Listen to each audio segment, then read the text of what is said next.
Pilgrim image sa Senyor Santo Niño ni bisita sa Talisay City Jail. Si Luan Mirondina sa report.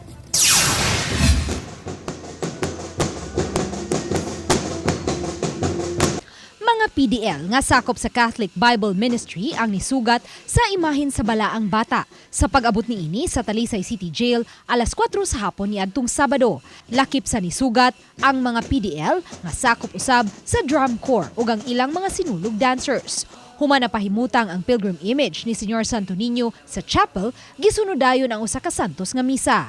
Ubay-ubay sa mga PDL, gipabilin lang hinuon sa ilang mga selda, apan nakasalmot gihapon sila sa santos nga misa. Bisan pa nga makadaghan-tagdag tungod sa atong mga sala, makabarong tagbalik, mapadayon ang mga pasaylo, o padayon sa paglakaw, sa pagtuo.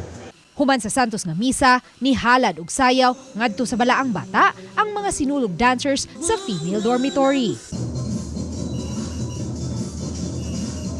Ug ang mga sinulog dancers sa male dormitory.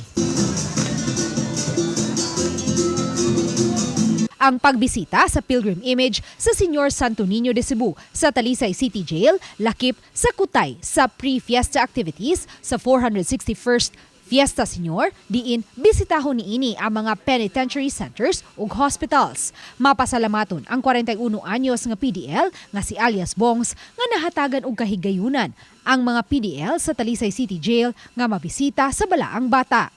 Iyang giangkon nga kaniadto sa laya pa siya, kanunay siyang way panahon sa pagsimba. Apan dihang nasakop na siya sa Catholic Bible Ministry sa Talisay City Jail Male Dormitory. Nagiyahan siya sa pagampo ug pagpalawom sa iyang pagtuo sa Dios. Naabot ko sa punto nga naburyong ko man ba.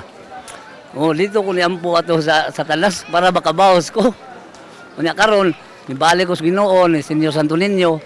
Ug mao lagi nga sa ngadto sa laya di mo ko makaduol niya. Karon nga nako sa sod, siya pag yunidoon nako ingon anak ko kapinangga sa Ginoo. It is part of their spiritual rehabilitation. Nagpabilin ang imahin sa balaang bata sa Talisay City Jail sa tibok gabi niadtong Sabado ug pagka-Domingo sa buntag gidana usab kini ngadto sa St. Anthony Mother and Child Hospital. Giduaw usab sa pilgrim image ni Senyor Santo Niño niadtong weekend ang Lapu-Lapu City Hospital ug Lapu-Lapu City Jail. Ang pagbisita sa balaang bata sa mga hospitals ug penitentiary centers gitumong aron mahupay ang kaguol ug mahatagan og paglaom ang mga masakiton ug ang mga persons deprived of liberty. Uban ni Marlon Melgazo, Luan Mirondina, Balitang Bisdak.